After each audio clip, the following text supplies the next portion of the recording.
Iya. Kita ambil sumpah terlebih dulu, Bu. Silakan berdiri. Ibu agamanya Islam ya. Betul, yang mulia. Satu langkah ke depan boleh, Bu. Ikuti ucapan sumpahnya, Bu ya. Diucapkan atau dilafazkan ya. Bismillahirrahmanirrahim. Bismillahirrahmanirrahim. Demi Allah, saya bersumpah Demi Allah saya bersumpah bahwa saya sebagai ahli bahwa saya sebagai ahli akan memberikan akan memberikan pendapat pendapat dengan sebaik-baiknya dan sebenar-benarnya dengan sebaik-baiknya dan sebenar-benarnya menurut pengetahuan menurut pengetahuan dalam bidang dalam bidang keilmuan yang saya miliki. keilmuan yang saya miliki. Silakan duduk, Bu. Akan memberikan keterangan apa ini atau pendapat seputar apa? Soal pemeriksaan forensik. Forensik. Ya. Tidak tertutup. Nanti kalau yang menyangkut tertutup kami akan minta tertutup. Ini sementara Oke, masih. baik. Ada tanggapan dari termohon? Tidak. Silakan Pak untuk dimulai pertanyaannya. Baik, saudara ahli, terima kasih atas kehadirannya untuk Dr. Yoni Polda Sukriyani. Ya, terima kasih Dok atas kehadiran untuk memberikan keterangan sebagai ahli di persidangan PK di Pengadilan Negeri Cirebon hari Senin tanggal 23 September 2024. Kami ingin mengetahui kira-kira tugas batasan kerja, tugas seorang ahli forensik itu apa saja Dok? Bisa dijelaskan?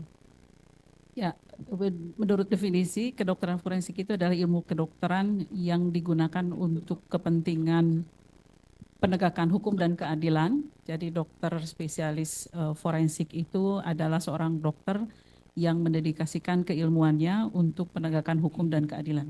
Oke, pertanyaannya yang berikut. Apakah visum et repertum harus selalu dari ahli forensik atau dokter umum dapat mengeluarkan? Dapat mengeluarkan, dokter umum dapat mengeluarkan sesuai dengan pasal 133 KUHP. Oke, jadi dokter umum juga dapat mengeluarkan ya, tidak harus dokter ahli forensik. Tidak. Tidak ada batasan terkait dengan penilaian dokter umum terkait batasan sampai di mana untuk menilai atau memberikan keterangan di visum et repertum misalnya di dalam profesi kedokteran? Tentu ada batasan. Ya, Ada. bisa dijelaskan batasannya? Dokter umum mana, dokter forensik harus lewat dokter forensik yang mana? Ya. Jadi untuk dokter umum itu bisa membuat visum et repertum atau ringkasan medis yang serupa pada kasus-kasus yang sesuai dengan kompetensinya, kompetensi dokter umum. Sedangkan untuk kompetensi spesialis yang lain, maka harus spesialis tersebut yang melakukan pembuatan visum et repertum. Sedangkan untuk kedokteran forensik, secara umum dibagi dua kasus, yaitu forensik patologi menyangkut jenazah dan juga forensik klinik menyangkut orang hidup yang tidak bisa dilakukan oleh dokter-dokter yang lain. Oke, pertanyaan berikutnya. Kalau biasanya dalam peristiwa kematian yang diakibatkan oleh karena kecelakaan, itu biasanya harus dokter forensik atau dokter umum? Idealnya dokter forensik, tetapi karena di Indonesia ini dokter forensik sangat sedikit, maka dengan terpaksa banyak rumah sakit yang melakukan pemeriksaan dan juga melaporkan visum itu dilakukan oleh dokter yang ada di situ. Apa perbedaannya hasil kerja dokter umum dengan dokter forensik ketika memeriksa katakanlah tubuh jenazah atau seseorang yang akibat dari peristiwa kecelakaan? Tentu akan ada perbedaan kemampuan atau kompetensi evidential reasoning. Jadi artinya menilai apakah suatu fakta klinik atau fakta kedokteran itu punya makna di mata hukum. Nah, itu perbedaan antara dokter umum dengan dokter forensik atau dokter lain dengan dokter forensik. Saya kira itu. Oke, saya ingin bertanya lagi. Ahli, apakah ada katakan datang nih pasien ya, baik dalam keadaan meninggal atau masih hidup ya, itu kan pasti ditanya dalam apa dia terluka dibawa ke IGD ya, di IGD ya. Apakah dokter selalu berpatokan kepada informasi awal, misalnya ketika ada pasien datang lalu di pasien di awal dikatakan kenapa nih, ini pasien adalah dari kecelakaan, korban dari kecelakaan. Lalu apakah ada standar dokter memeriksa, misalkan ketika memeriksa tubuh korban atau pasien tersebut, ternyata menemukan hal-hal yang bukan peristiwa diduga kecelakaan seperti informasi awal. Ya, apakah dokter itu wajib menyampaikan itu ke polisi atau dia hanya meneruskan terus dia hanya mencatatkan apa yang ditemukan? Eh, Kalau korbannya itu bukan anak-anak, umumnya itu dicatatkan saja sebagai temuan kedokteran di dalam rekam medis. Karena di dalam apa namanya sistem hukum kita, yang orang awam yang diwajibkan untuk melaporkan suatu dugaan adanya tindak pidana itu hanya jika korbannya adalah anak-anak sesuai dengan Undang-Undang Perlindungan Anak. Oke, berarti kalau ada seorang dikatakan itu ada korban kecelakaan dibawa ke IGD, pada tubuhnya dilihat bukan adalah korban kecelakaan, dokter itu tetap akan memeriksa seolah-olah memperlakukan bahwa itu seperti korban kecelakaan, begitu? Ya, jadi inilah mungkin yang menjadi perbedaan antara dokter forensik dan non forensik. Karena dokter non forensik itu lebih terbiasa untuk dalam tanda kutip memang fokus pada masalah klinis, artinya menolong korban, tidak terlalu memikirkan apakah ini punya dampak hukum atau tidak. Dan di Indonesia ini memang baru sedikit rumah sakit yang selain rumah sakit besar yang memiliki dokter forensik juga. Oke, terima kasih Ali. Pertanyaan berikutnya, kalau di dalam memeriksa ya tubuh pasien yang datang di IGD, ya baik dalam keadaan sudah di garis hitam ya meninggal, ya kan kalau hitam ada merah ada kuning ya, Ya. terus ada hijau ya, Ya. range itu kalau didorong ke lane hitam, ya bahwa ini adalah kecelakaan, ya.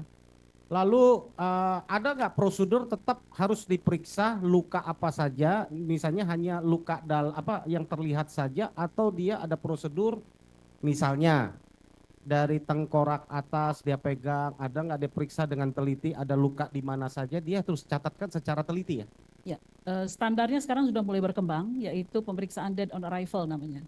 Jadi pasien datang diduga masih hidup, ternyata setelah diperiksa dia sudah meninggal. Maka sebetulnya dokter yang ada di situ wajib untuk menseleksi apakah kematiannya kira-kira akibat yang wajar, artinya penyakit, atau tidak wajar, seperti kecelakaan, pembunuhan, bunuh diri, atau yang tidak jelas begitu. Nah, harusnya di situ dilakukan pemeriksaan dead on arrival, di mana dia memeriksa seluruh tubuh, artinya apakah ada luka-luka yang luka-luka apa saja dan lain sebagainya. Hanya ini memang prosedur standar yang baru berkembang dan saya kira ya banyak yang melakukan tapi banyak juga yang mungkin belum melakukan dengan baik. Saya ingin bertanya lagi ahli, kalau pemeriksaan berarti standar sama ya, baik dokter umum ataupun dokter yang ada di rumah sakit, periksaan luar itu punya standar yang sama ya? Ya. Artinya kelihatannya tipis sekali kemungkinan kalau ada luka yang terlewat, tidak terlihat gitu? Mungkin bisa saja ada yang terlewat jika dokter ini semula berusaha untuk menyelamatkan nyawa, artinya luka-luka yang lain dia tidak akan perhatikan. Oke, kalau misalnya ya, kalau misalnya pada tubuh korban, kalau ada nih kejadian ya, dari korban kecelakaan ditemukan di awal ada luka leher, ada luka patah tangan, patah kaki, lalu diadakan itu yang bagi yang udah meninggal ya.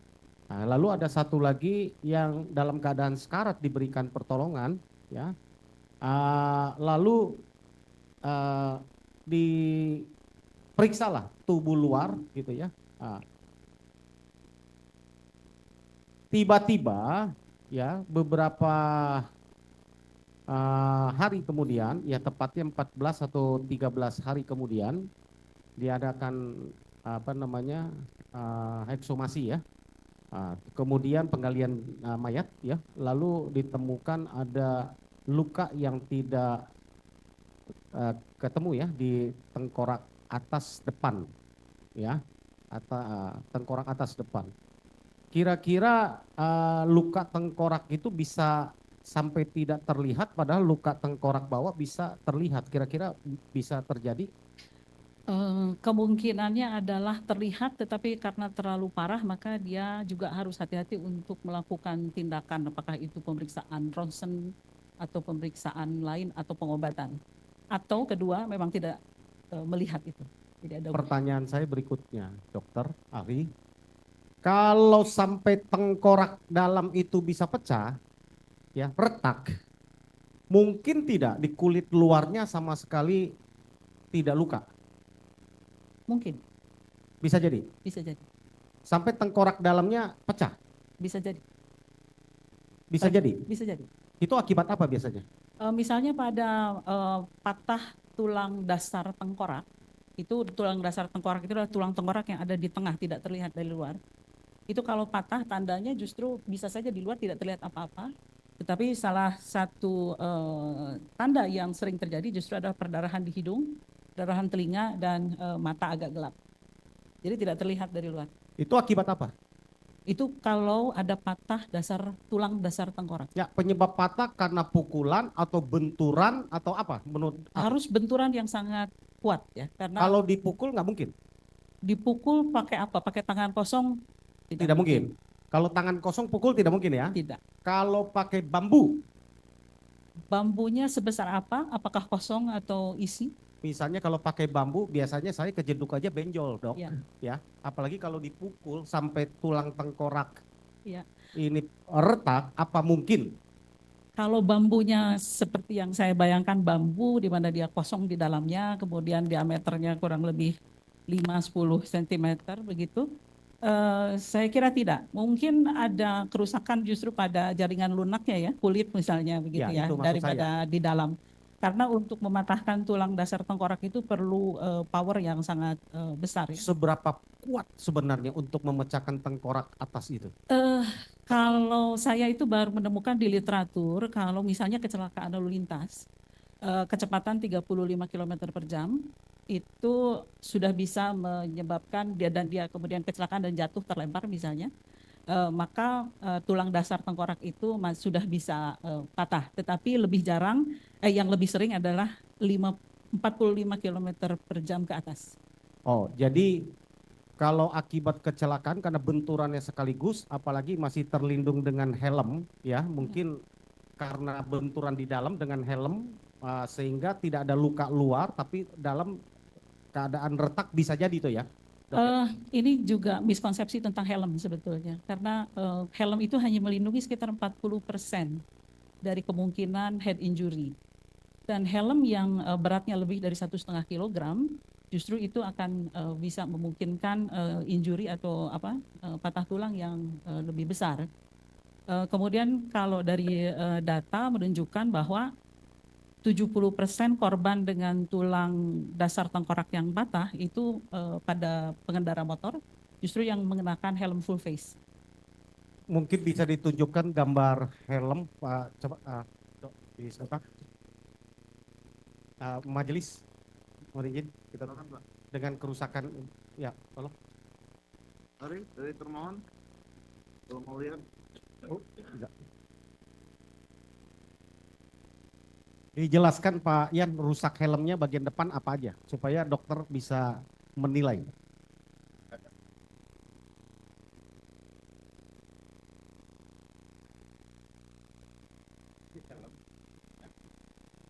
Yang sudah dikonfirmasi kepada yang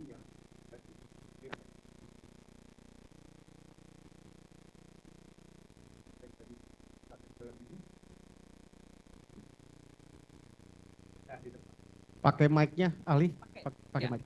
Berarti kalau melihat foto ini, kerusakannya itu dari traumanya dari depan, dan memang fraktur atau patah tulang dasar tengkorak itu paling sering kalau dari depan itu jika arahnya sekira-kira pipi, maka itu menyebabkan patah tulang dasar tengkorak. Saksi kami menceritakan bahwa pada saat pertama kali ditemukan jenazah dalam keadaan telungkup. Ya. Ya. Jadi itu dari penjelasan saksi-saksi yang sudah kami dengarkan di muka persidangan. Jadi menurut mereka bahwa si korban laki-laki ini jatuh itu tertelungkup itu bagian wajahnya yang terjatuh, Ya. dan ada seorang saksi mata yang melihat bahwa korban ini membentur tiang PJU. Ya. Nah, itu keterangan saksi yang pernah diungkap di muka persidangan ini, ahli. Pertanyaannya? Kalau tadi kan ahli bilang mungkin traumanya trauma depan. Ya. Nah, trauma depan ini terjadi pada saat dia membentur ke aspal ini. Nah, apakah dengan membentur ke aspal ini kerusakannya seperti ini? Tergantung dia. Misalnya kalau dia terlempar dengan jarak yang kecepatan cukup tinggi, misalnya dari motornya kemudian terhalang sesuatu, kemudian tubuhnya terlempar, maka ketika benturan terhadap aspal ini cukup keras, maka memungkinkan seperti ini. Memungkinkan ya? Mungkin. Oke, Ya. terima kasih, ahli. Bambunya mana bambu? Ya, bambu runcing. Mana bambu runcing? Ya, kita samakan persepsi ibu dengan barang bukti kan nggak tahu. Nah, ini. Ya. Persepsi ibu kan kosong tadi. Ya. Ternyata ada isinya. Nah, ini barang bukti. Nah, ini bambu ini Jelas. panjangnya sekitar 70 cm berdasarkan berita acara penyitaan. Ya. Ya, Diameter. diameternya 10 cm ya? 5 cm ya? Saya memperkirakan tidak cukup kuat untuk menyebabkan patah tulang tengkorak, apalagi yang saya maksud tadi dasar tulang tengkorak. Jadi seandainya dia dipukulkan, lebih mungkin menyebabkan memar atau bahkan robek di kulit kepala. Kalaupun ada fraktur atau ada patah tulang, biasanya kalau daya atau powernya itu tidak terlalu besar, maka patahnya di permukaan tempat dia Oke. dipukulkan. Satu saksi mata yang sudah diperiksa di muka persidangan bahwa bagian kepalanya itu membentur tiang PJU. Ya. Beton. Besi. Besi. Baja ya. Nah, apakah itu memungkinkan yang menyebabkan tadi patah batang tengkorak ya? Dasar tengkorak, Ya. tulang dasar tengkorak. Kalau besi mungkin. Kalau Besi mungkin ya. ya. Tapi kalau Besi bambu nggak yang mungkin ya? Kecil kemungkinan. Kecil kemungkinan. Terima kasih, ahli.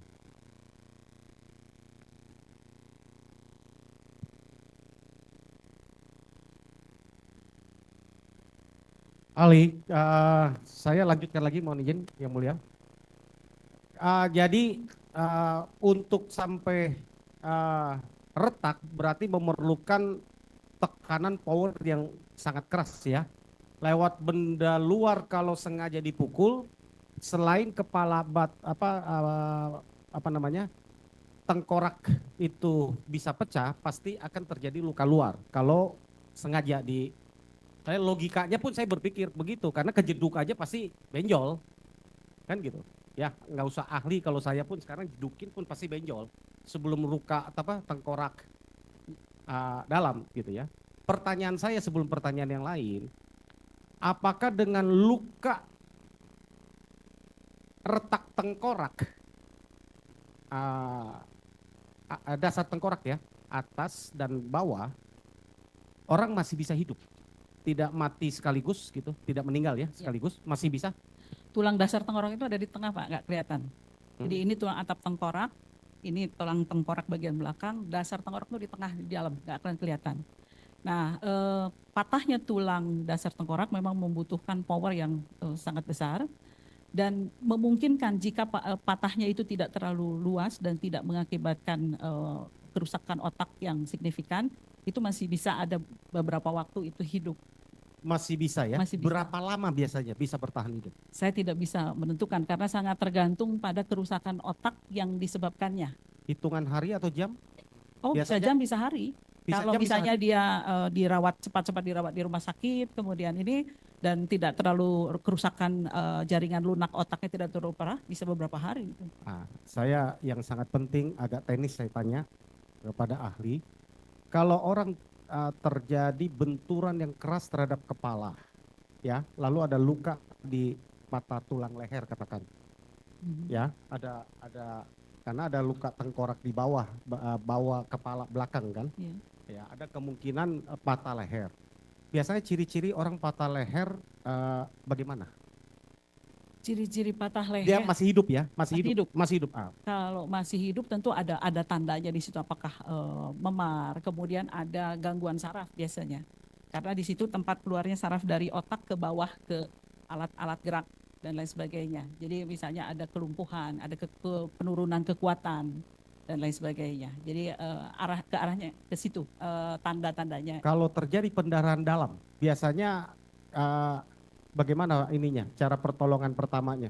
Apakah lehernya diitukan, apa tetap pakai bantal ataukah disangga di ke belakang? Biasanya trauma leher untuk mencegah trauma yang lebih besar dan gangguan terhadap saraf, memang selalu harus difiksasi ini lehernya. Bukan, terjadi pendarahan, mengganggu saluran pernapasan. Ngorok, Perdarahan. orang bilang ngorok. Oh, perdarahannya di mana maksudnya? Di dalam. Di dalam saluran nafas? Iya. Kalau Biasanya apa? Kalau terjadi ngorok itu seseorang misalnya ada luka di leher nih. Iya. Terdengar seperti orang tidur ngorok, Oke. ya. Itu biasanya apa penyebabnya? Ya, jadi ngorok itu ada dua macam. Ya. Ngorok itu bisa ada sumbatan di saluran nafasnya, artinya ada misalnya ada darah, ada cairan yang masuk ke dalam dari hidung, mulut sampai ke saluran nafas ke paru-paru. Ya. Itu juga ngorok bisa. Ya, betul. Kalau ngorok tidak sadar, itu biasanya karena gangguan otak pada bagian, terutama pada bagian otak kecil, otak belakang ya, yang mengatur pernafasan. Kalau di situ ada gangguan yang berat, ada ketidaksadaran, maka lidah itu akan terdorong jatuh ke belakang dan mengganggu jalan nafas sehingga ngorok. Oke. Gitu. Ini dalam hal ini yang saya umpamakan tadi dalam peristiwa, ini ada satu korban yang masih hidup ketika dibawa ke rumah sakit, lalu ada temannya menyaksikan dia sedang lagi disanggah lehernya, lalu terdengar seperti orang tidur ngorok, bukan karena nyenyak ya, bukan tidur orang nyenyak, tapi ngorok gitu ya. Nah, itu biasanya yang tadi dua hal tadi ya. Ya, kalau akibat benturan itu biasanya karena lidahnya ke belakang atau karena darah, pendarahan dalam? Kalau menurut saya ceritanya seperti itu, maka kemungkinan adalah kalau memang ada trauma di sebelah sini, bisa jadi itu penurunan kesadaran dan lidahnya jatuh ke belakang sehingga menghalangi saluran nafas. Sehingga ngorok. Ya. Itu pengobatan penanganan pertamanya memang difiksasi dulu lehernya, jangan sampai bergerak karena itu yang bisa fatal, mengakibatkan kematian atau kelumpuhan. Tapi dalam kesaksian yang kita dengar dalam peristiwa itu, si korban itu dibaringkan dan kepalanya, lehernya agak ya seperti begini, dokter. Iya. Nah, itu karena pendarahan atau karena lidah ke dalam? Kalau menyebut pendarahan tentu harus terbukti bahwa ada darah di dalamnya kan. Ya, kalau misalnya tidak ada darah di dalam saluran nafas, tidak terbukti, tidak ada cairan darah yang keluar misalnya, maka bukan darah yang menyebabkan dia ngorok, tetapi penurunan kesadaran. Oke, dari saya satu lagi yang terakhir ya, sebelum nanti ada teman-teman yang mau tanya menyangkut ke sidang tertutup ya. Kalau dibutuhkan untuk konfirmasi ada hal yang lain yang asusila, saya ingin bertanya kepada ahli. Ya, di dalam memeriksa bagian tubuh luar dari korban kecelakaan, ya,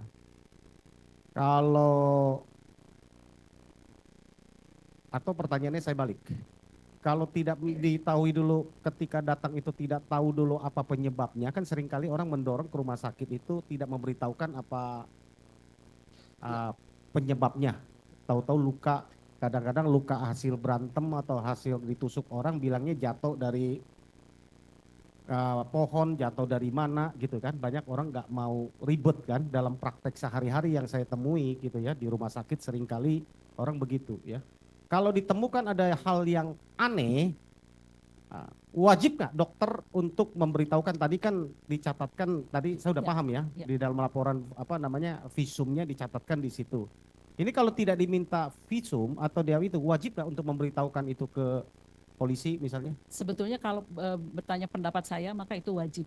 Tetapi yang saya pahami beberapa rumah sakit, terutama rumah sakit yang masih kecil misalnya, belum punya standar untuk bisa melapor langsung ke kepolisian. Ya, Gitu ya. itu sering menjadi masalah di banyak rumah sakit kecil. Gitu ya. Tapi kalau pendapat kami, ketika kita menduga ada kematian tidak wajar, maka sebetulnya wajib lapor polisi. Satu lagi, bisa nggak membedakan antara luka tusuk benda karena apa pisau samurai dengan benda tajam misalnya karena apa ya misalnya paku atau karena besi gitu ya? Ya. Bisa dibedakan? Iya, kalau benda tajamnya ini ukurannya cukup panjang, maka tentu kedalaman lukanya akan lebih dalam. Nah, kemudian yang persoalan kedua adalah misalnya antara pisau yang pendek dengan pisau yang panjang atau sangkur misalnya atau pedang misalnya, maka jarang orang itu melukai hanya sampai goresan atau ini saja dangkal saja.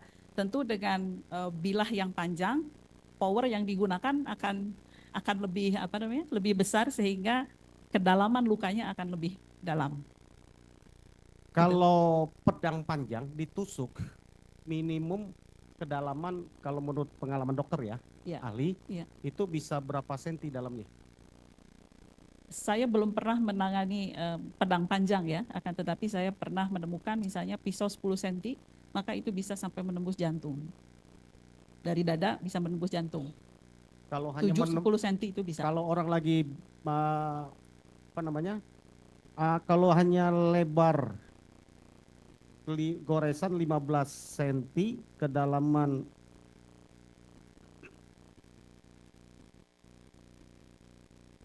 enggak ada, bukan. Ya. Jadi itu pasti dalam ya.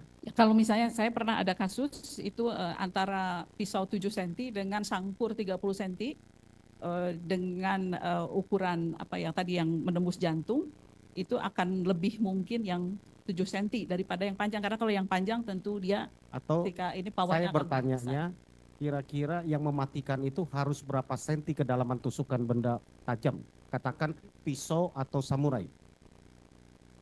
Tergantung yang ditusuknya yang mana.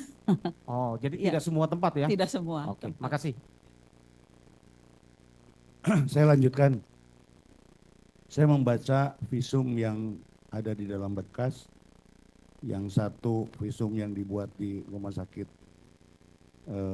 Gunung Jati, yang kedua adalah hasil ekshumasi. Di dalam visum yang pemeriksaan luar yang di di Gunung Jati, dikatakan di kepalanya Eki, itu kepala Eki ya, itu ada dari tulang rahang atas dan rahang bawah patah. Kiri dan kanan patah. Kemudian gigi juga patah.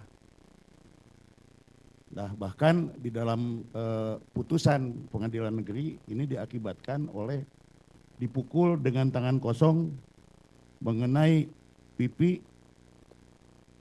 sebelah kiri sebanyak 1 kali oleh Jaya.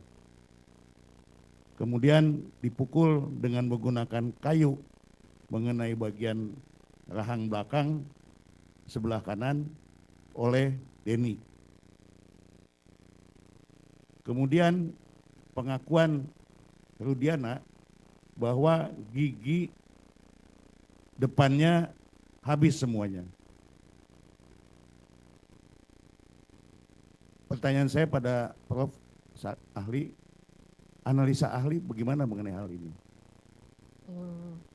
Mohon maaf, mana yang dipertanyakan ya, saya kurang memahami. Ya, jadi gini, di dalam putusan pengadilan negeri itu disebut dipukul nih tangannya nih, pipi. Kemudian juga dipukul dengan menggunakan kayu dadanya. Rahang belakang sebelah kanan oleh Denny. Jadi rahang kanan sebelah belakang inilah kira-kira ya oleh Denny.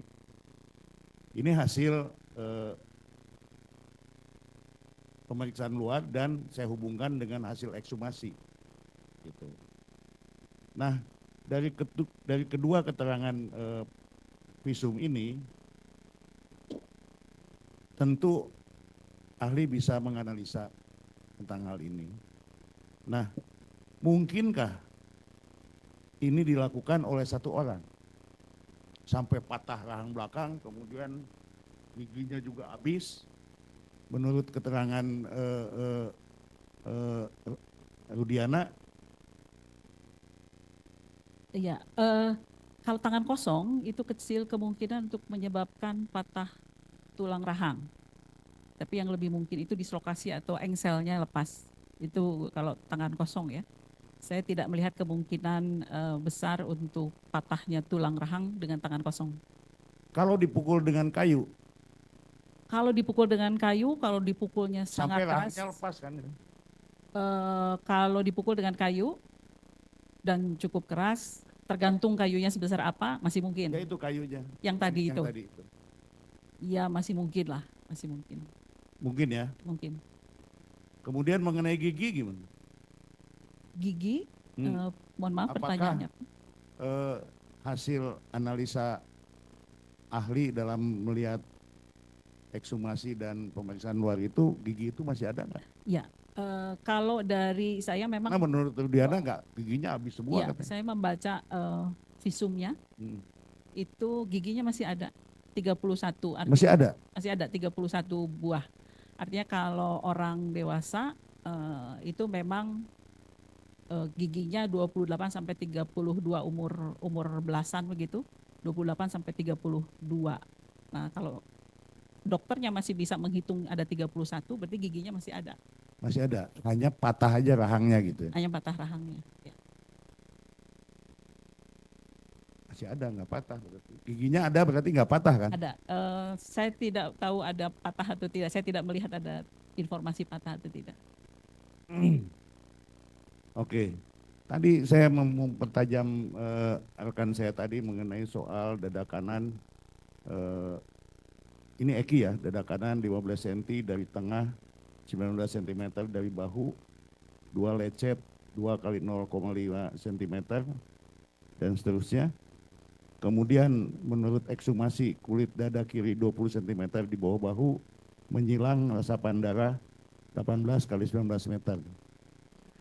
Menurut keterangan putusan, ini dikatakan dipukul, ditusuk dada sebelah kanan sebanyak 1 kali dengan menggunakan samurai ukuran panjang oleh Rivaldi. Ini dalam putusannya. Nah, mengenai hal ini, saya ingin ketegasan ahli lagi, apakah ada bekas tusukan itu? Karena saya bukan yang memeriksa langsung jenazahnya, maka saya harus berasumsi bahwa visumnya, fakta pada visum atau hasil pemeriksaan itu benar adanya. Dan yang saya baca adalah pada dada itu tidak ada tanda-tanda akibat kekerasan tajam.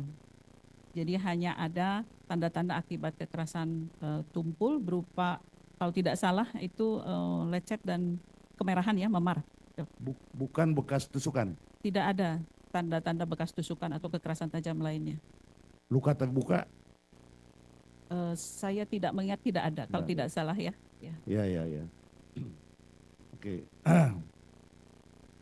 Saya lanjut lagi ke soal Vina. Nah, menurut pemeriksaan Rumah Sakit Gunung Jati, disebutkan kepala sebelah kiri memar 5 cm, ban bengkak. Kemudian pendarahan aktif dari lubang hidung, telinga, dan mulut. Selanjutnya,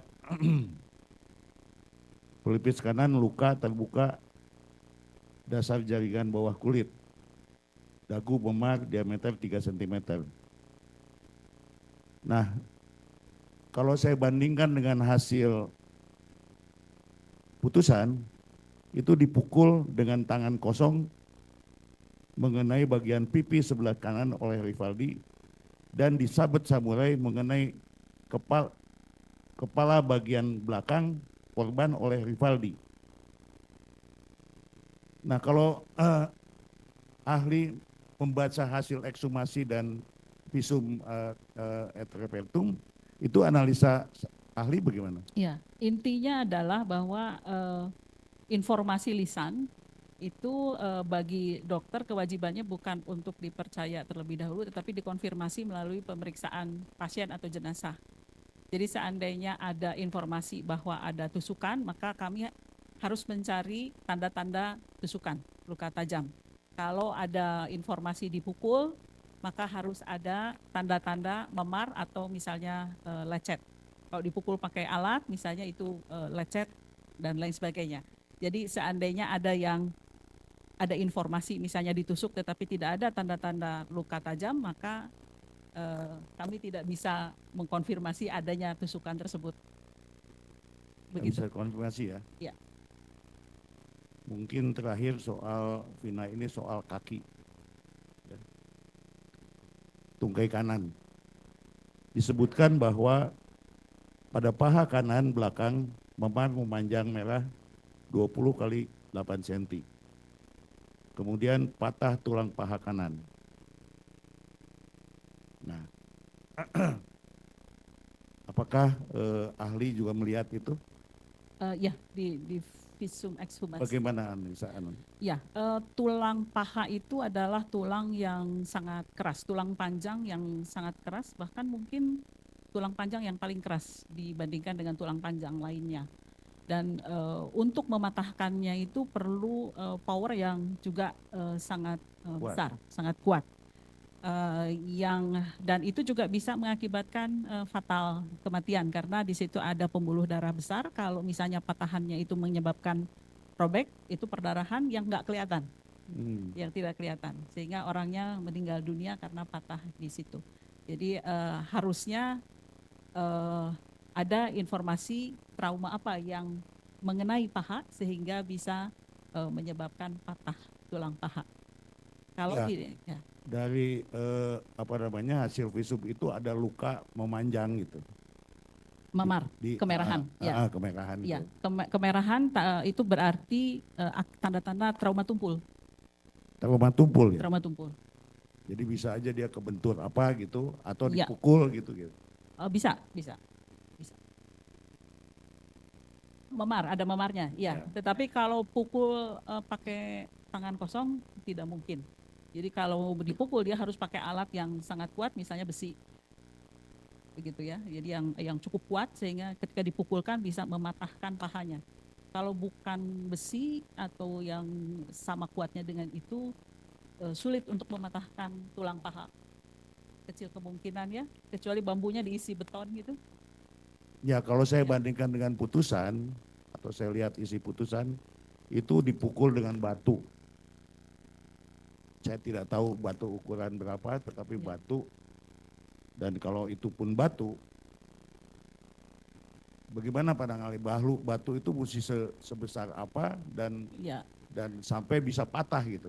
Batu, jika memang ada batu yang sangat berat, kemudian dipukulkan, tentu tidak dalam keadaan berdiri, tetapi dalam keadaan tidur tidak bergerak. Itu satu. Yang kedua, batunya harus sangat berat, dipukulkan dengan daya yang sangat kuat. Kalau batunya itu tidak memiliki bagian-bagian yang tajam, maka akibatnya hanya memar. Tetapi kalau ada bagian-bagian tajam, mungkin ada lecet-lecet juga di situ. Itu. Karena faktanya faktanya itu dia luka memanjang.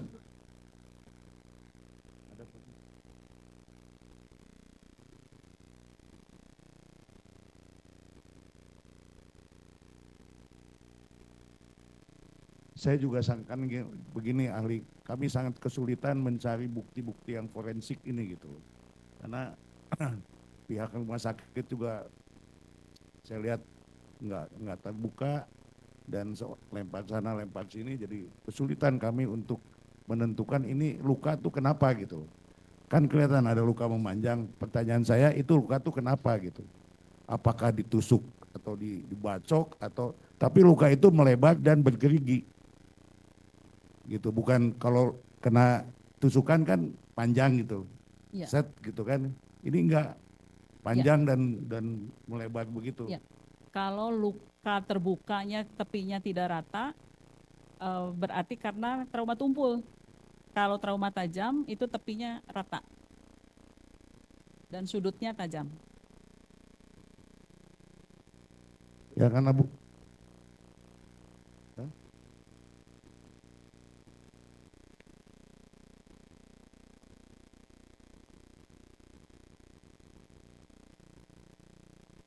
Surat ini ya?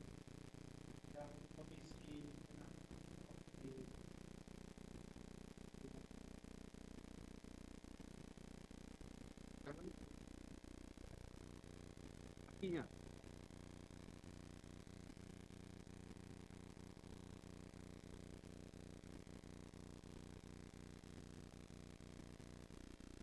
Nanti kami print juga bisa.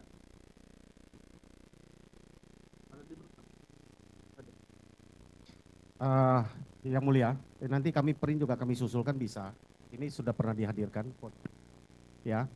Jadi, kita lihat, kondisi tubuh dalam keadaan bersih, ya. Cuman kaki luka, tapi di dalam visum itu yang dibilang tulang paling kuat itu yang patah, ya. Kita memperlihatkan ke, ya, kaki. Ya. Ini kondisi ini hanya luka di kaki kanan. Ya, Tungkai. ya tungkai, Ya. ya, yang dikatakan menurut hasil visum itu patah tulang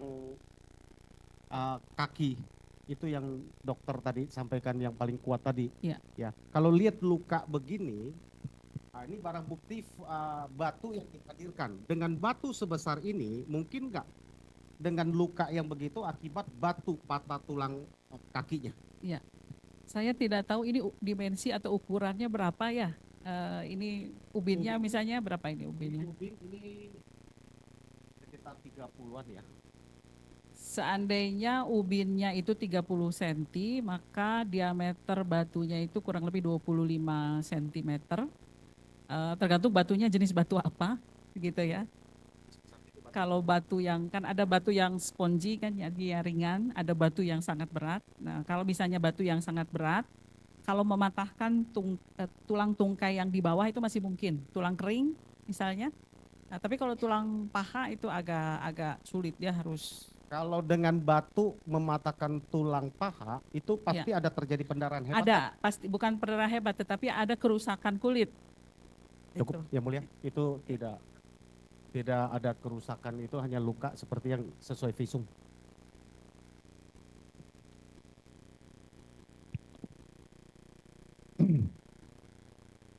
Saya kira cukup ya. Oke, izin yang mulia. Selamat sore ahli. Pertama-tama saya tanyakan yang ringan-ringan saja dulu ahli. Kalau izin kita, sports. Terima kasih. Ahli tadi adalah ahli forensik yang intinya adalah membantu proses pidana, baik itu tahap penyidikan dalam rangka mengungkap tentang luka atau penyakit maupun dugaan kematian yang ditimbulkan. Yang ingin kami tanyakan, di dalam berkas perkara itu kan dalam visum maupun otopsi itu kan ada kata-kata di bawah sumpah. Pengertian di bawah sumpah ini menurut ahli apakah ini adalah independen dan sumpah itu apakah melekat kepada ahli atau ahli visum maupun otopsi? Iya, seluruh dokter, baik itu dokter forensik maupun bukan, itu sebetulnya bekerja di bawah sumpah karena dia begitu lulus itu harus, sebelum lulus dia harus disumpah dulu sebelum bisa bekerja. Jadi kalau kelaziman di dalam visum itu diakhiri dengan di bawah sumpah atau misalnya menggunakan kalimat sesuai lembaran negara 350 tahun 37 misalnya yang tentang visum et repertum, itu hanya untuk penegasan saja bahwa apa yang disampaikannya adalah benar sesuai dengan yang dia temukan dan kesimpulannya sesuai dengan ilmu yang dia punyai. Selanjutnya, apakah benar memang di dalam visum itu memang menerangkan tentang luka, penyakit atau kematian yang diduga dilakukan oleh dalam kesimpulan kadang-kadang ada trauma benda tumpul dan sajam. Apakah seperti itu? Ya, jadi bagian hasil pemeriksaan biasanya menuliskan fakta-fakta saja, misalnya hasil pengukuran, kemudian luka-luka yang ditemukan. Nah, di dalam bagian kesimpulan itu biasanya adalah interpretasi terhadap luka-luka tersebut disebabkan karena apa, kemudian mekanisme atau sekuen terjadinya luka-luka tersebut atau kematian. Jadi dari mulai trauma sampai terjadinya kematian. Tetapi tidak semua bisa sempurna seperti itu karena kalau ekshumasi atau penggalian itu kan seringkali sudah membusuk. Jadi kadang-kadang kita memang harus hati-hati untuk bisa menyimpulkan sebab kematiannya karena apa. Baik, kami ingin memohon pendapat ahli. Dan ketika orang itu katakanlah dilakukan pemukulan secara bersama-sama, secara beruntun dengan pukulan tangan, tapi melibatkan beberapa orang dan itu mengenai bagian kepala yang sangat sensitif. Apakah dengan keluarnya darah di hidung secara terus-menerus dan mulut itu bisa menimbulkan kematian terhadap korban? Iya, bisa saya jelaskan begini, bahwa perdarahan yang keluar dari hidung dan telinga dan juga kadang-kadang dari mulut itu bisa diakibatkan oleh trauma lokal, artinya di hidung, di telinga, dan di mulut. Tetapi kita harus juga curiga bahwa ada patah tulang dasar tengkorak di dalam. Nah, untuk memastikannya kalau orangnya masih hidup tentu harus di ronsen. Kalau di otopsi kita harus membuka itu, gitu ya. Jadi perdarahan di hidung, telinga, mulut itu bisa karena lokal, bisa juga karena dari dalam. Nah, untuk pengeroyokan itu saya memiliki pengalaman lebih banyak kematiannya itu disebabkan oleh multiple organ failure karena dia dipukul di banyak tempat ya, misalnya mengenai organ-organ di perut, kerusakan ginjal misalnya ya, patah di dada, kemudian ada kerusakan di paru-paru dan seterusnya. Pengalaman saya demikian. Kalau umumnya pengeroyokan dengan tangan kosong. Satu lagi terkait simpulan dugaan senjata tumpul tadi ya. Apakah di bagian kepala itu sangat riskan? Yang kedua, ketika luka itu tidak dalam, tusukan itu tidak dalam, tetapi kalau itu mengenai otot besar, tadi saya ingin penegasan, itu memang otot besar itu saluran darah yang bisa cepat mengakibatkan kematian. Kalau luka tusuk ke otot itu sebetulnya walaupun tidak dalam, tetapi mengenai otot besar. Kalau otot tidak menyebabkan kematian. Jadi tusukan yang menyebabkan kematian adalah yang mengenai pembuluh darah besar. Maksud saya pembuluh, jika mengenai pembuluh. Jika mengenai pembuluh darah besar bisa mematikan karena perdarahan yang banyak. Baik. Cukup dari kami barangkali teman-teman. Terima kasih Yang Mulia. Ya, untuk ahli ini, para pemohon nggak ngerti ya, nggak tahu ya dengan pendapat ibu ini, ibu dokter ini. Ibu masih ada yang mau ditambahkan lagi selain yang ibu sampaikan tadi? Tentang sperma, apakah mau ditanyakan? Oh, tertutup berarti? Kalau mengenai hal itu tertutup? 5 menit boleh nggak? 5 menit aja cuma saya menanyakan. Ya tertutup Pak. Ya. Hah?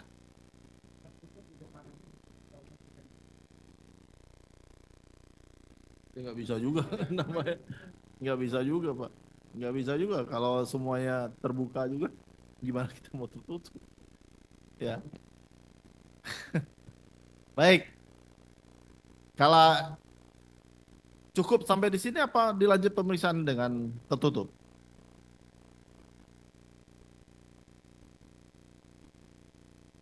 Kami serahkan pembuktiannya ke pemohon.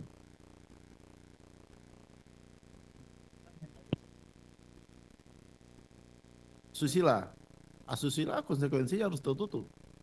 Nggak bisa. Kalau mau pengen ditanyakan ya kita harus tertutup untuk umum. Kalau masih ya, baik.